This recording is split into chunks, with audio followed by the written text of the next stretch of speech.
नमस्कार। जूही स्टोरी में आप सभी का स्वागत है। आज हम सुनेंगे वंदना शुक्ला जी की कहानी शक। तो चलिए कहानी की शुरुआत करती हूँ। ऐसा नहीं है कि इससे पहले मैंने रेलगाड़ी के इस कूपे में यात्रा नहीं की। पहली बार फर्स्ट क्लास में यात्रा करना अजीब सा लगा था, बंद बंद सा। न खिड़की से बाहर झांक सको, न चाय वालों को हो हल्ला, न खुली हवा। बस बंद कमरे में 3 अनजान यात्रियों के साथ अभिजात्य बने बैठे रहो। अनजान तो कहानी यहीं से शुरू होती है। इन दिनों सांप्रदायिक दंगों के समाचार से लोग भयभीत थे।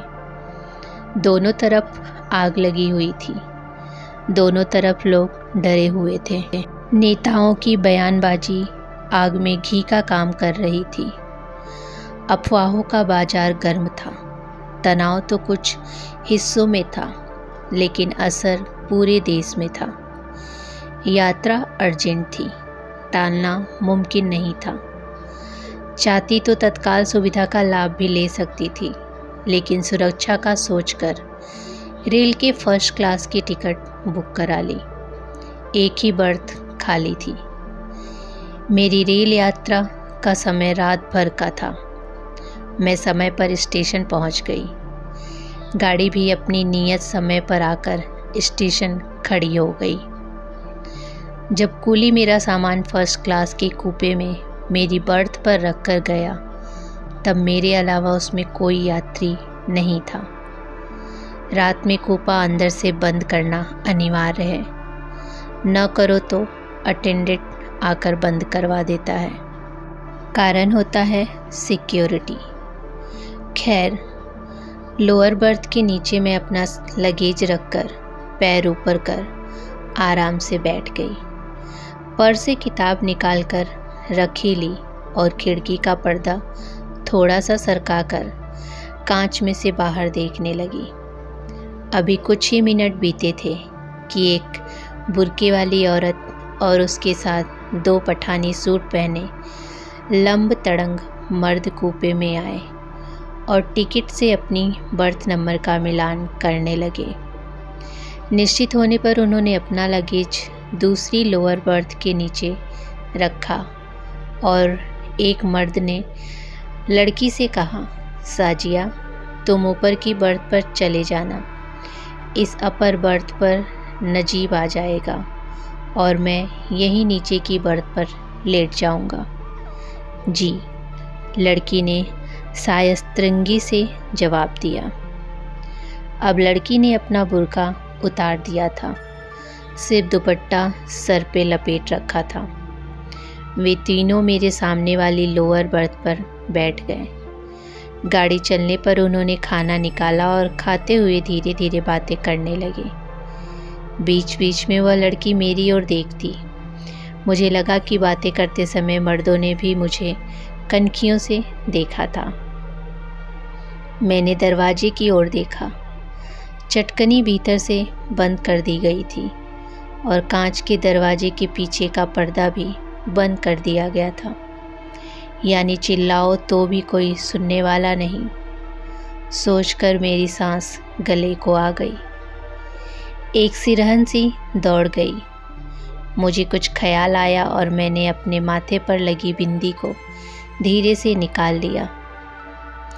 बीच में 2 बार उस आदमी ने नीचे रखे बैग को खोलकर उसमें से कुछ निकालकर अन्य दोनों साथियों को दिखाया। उनमें से एक आदमी बाहर चला गया। कुछ देर में वह लौटा और उसने दूसरे आदमी से कुछ बात की। फिर लड़की ने बुर्का पहना और पहले आदमी के साथ चली गई। अब वहाँ एक आदमी बचा था। भाईजान, अंदर से बंद कर लेना, जाते जाते वह कह गया। आधी रात का वक्त, रेल के बाहर घटाटोप अंधेरा। रेल की धड़-धड़ आवाज़ के शोर में सब कुछ शांत। बंद कूपा, उसमें एक अनजान, वह भी दूसरे कौम का मर्द। मेरा दिमाग अब तक लगभग सुन्न हो गया। शक की सुई तेजी से घूमने लगी। दिमाग में सैकड़ों सवाल उगाए। आदमी अब मोबाइल पर बातें कर रहा था। हाँ, अर्जेंसी है, तुम वहाँ पूरा इंतज़ाम रखना, हम लोग समय पर पहुँच जाएंगे। देखो, देरी से मुश्किलें बढ़ जाएंगी, वक्त पर सब होना चाहिए।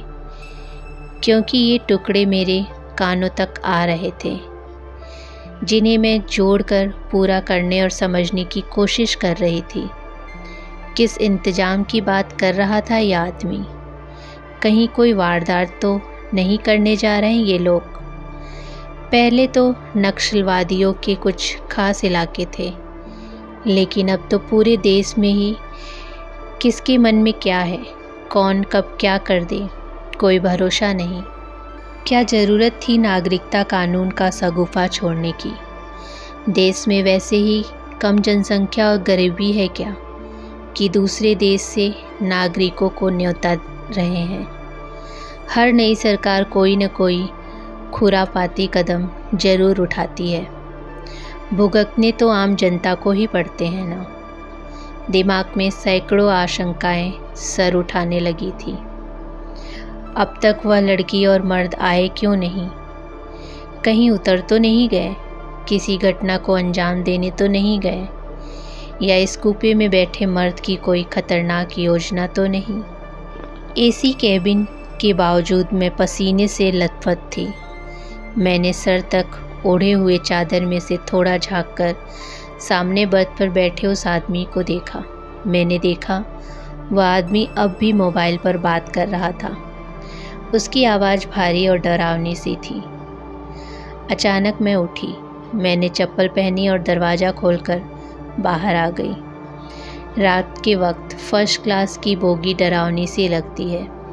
सब अपने अपने कैबिन में एसी में से सो जाते हैं और कैबिन के बाहर एक सकरे से लंबे सुनसान कॉरिडोर में रोशनी के बावजूद रहस्य फैला रहता है। मैं वॉशरूम की तरफ गई। सोचा था वे दोनों लड़की और मर्द चलती रेलगाड़ी में वॉशरूम के अलावा और कहाँ जा सकते हैं, लेकिन वे मुझे यहाँ भी नहीं दिखे। संदेह और भी बढ़ने लगा। यदि यहाँ भी नहीं है तो फिर कहाँ है? मैं कुछ देर तक वहीं खड़ी रही। मन में आया कि अटेंडेंट को कहूँ कि मेरा कैबिन बदल दो, लेकिन यहाँ से वहाँ तक सब सन्नाटा पसरा था। कोफ्त हुई कि टीसी से ही बर्थ क्यों नहीं बदलवा लिया। कोई दिखाई दे तब तो कहूँ। सब घोड़े बेचकर सो रहे हैं बिंदास। मैं कॉरिडोर की दाहिनी तरफ की सुंदर पर्दे लगी खिड़की के पर्दे को बेवजह थोड़ा सा सरकाया, ये जानते हुए कि इस कूपे में खिड़कियों में कांच जड़े रहते हैं। निराश होकर एक बार पूरी बंद बोगी में चक्कर लगाया। कहीं कोई आवाज़ नहीं। सब केबिन के दरवाजे पर्दों सहित मुदे हुए थे। ट्रेन सरपट दौड़ी जा रही थी। निराश होकर अब जो होगा देखा जाएगा सोचकर अपने केबिन के सामने आई। केबिन का दरवाज़ा यूं ही भेड़ कर गई थी, लेकिन ये क्या, ये तो ज़ोर से धकियाने के बावजूद नहीं खुल रहा था।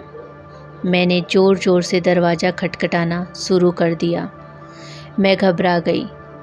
जब मैं दरवाज़ा खुला छोड़कर गई थी तो भीतर से बंद क्यों कर दिया? किसने? अंदर तो वो आदमी। जोर की खटखटाहट सुनकर एक लड़का आंखें मीटता हुआ आया। क्या हुआ मैडम? उसने पूछा। आप कौन? मैंने बाहर से कुछ सख्त होते हुए कहा, लेकिन भीतर से मेरी क्या स्थिति थी मैं ही जानती थी। मैं इस बोगी का अटेंडेंट हूँ, उसने सुस्ती से कहा। तुम लोगों को यहाँ रेलवे ने क्यों रखा हुआ है? सोने के लिए? यहाँ पैसेंजर परेशान हो रहे हैं और तुम? मैं जैसे फट पड़ी। उपदेश देकर टाइम बर्बाद मत करिए, काम बताइए। उसके चेहरे पर यही भाव था, लेकिन उसने बस इतना कहा, मैडम झपकी लग गई थी। क्या हुआ? आवाज़ सुनकर निकट के कैबिन का दरवाज़ा खुला। उसमें से एक बुजुर्ग यात्री ने सर हिलाकर बाहर देखा। वहाँ उनीदा था। फिर उसने दरवाज़ा बंद कर लिया। लड़का मुझसे पूछ रहा था, क्या हुआ मैडम जी, बताइए ना। क्या हुआ?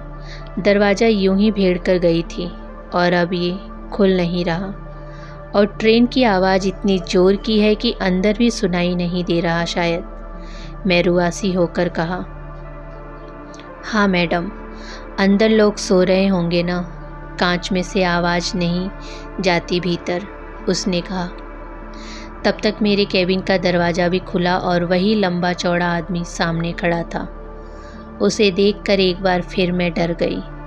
क्या हुआ? उसने मुझसे न पूछकर अटेंडेंट से पूछा। सर, इस कैबिन के दरवाजे की अंदर की चटकनी खराब हो गई है, अपने आप बंद हो जाती है। मैडम वॉशरूम गई थी, लौटी तो यह दरवाज़ा बंद हो गया। मेरी असल में नींद लग गई थी। अटेंडेंट लड़का सफाई दे रहा था। हद करते हो तुम लोग, आधी रात का वक्त है, यहाँ पैसेंजर परेशान हो रहे हैं और तुम सो रहे हो। उस अनजान सहयात्री ने अटेंडेंट को फटकारा। फिर मेरी ओर मुखातिर होते हुए बोला, मोहतरमा, वो वॉशरूम के पास कॉम्प्लेक्स नंबर लिखा है, आप फ़ोन करिए। अच्छा आप रुकिए, मैं करता हूँ। मजाक बनाकर रखा है इन लोगों ने रेलवे को, कहकर वह जाने लगा। सॉरी सर, मैं चटकनी कल ही बदला दूंगा। लड़का गिड़गिड़ा रहा था। रहने दीजिए, अब तो सॉल्व हो गया, मैंने उस आदमी से कहा। आप आराम से सो जाइए, मैं भोपाल में आपको उठा दूंगा और आपका लगेज भी उतरवा दूंगा। अटेंडेंट लड़के की आवाज़ अब भी डरी हुई थी। ठीक है, मैंने कहा और केबिन के भीतर आ गई। अब तक वह लंबा तड़ंग सहयात्री केबिन में जाकर बैठ गया था और मोबाइल में कुछ देख रहा था। मोबाइल की ओर देखते हुए उसने कहा, गेट अब बंद मत करिए, खुला रहने दीजिए, टाइम होने वाला है। जी थैंक यू सो मच, मैंने उससे कहा। इट्स ओके, उसने कहा। भोपाल में गाड़ी 5 बजे पहुंच जाती है। आप अकेली हैं, कुछ देर स्टेशन पर रुक सकती हैं, थोड़ा उजाला होने पर चले जाइएगा, उसने मशवरा दिया। जी वही करूँगी, मैंने कहा। हालांकि पिछले कुछ मिनटों में जो गुजरा उससे मेरे दिल की धड़कनें अभी तक बढ़ी हुई थी, लेकिन अब तक मेरा भय खत्म हो चुका था। मैंने पूछा, आपके साथ और लोग भी थे, वे कहाँ गए?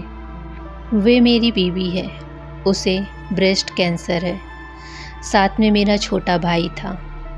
हम लोग भोपाल में दिखाने जा रहे हैं। दरअसल मेरी वाइफ को यहाँ घुटन सी हो रही थी, तो वह दूसरी बोगी में शिफ्ट हो गई।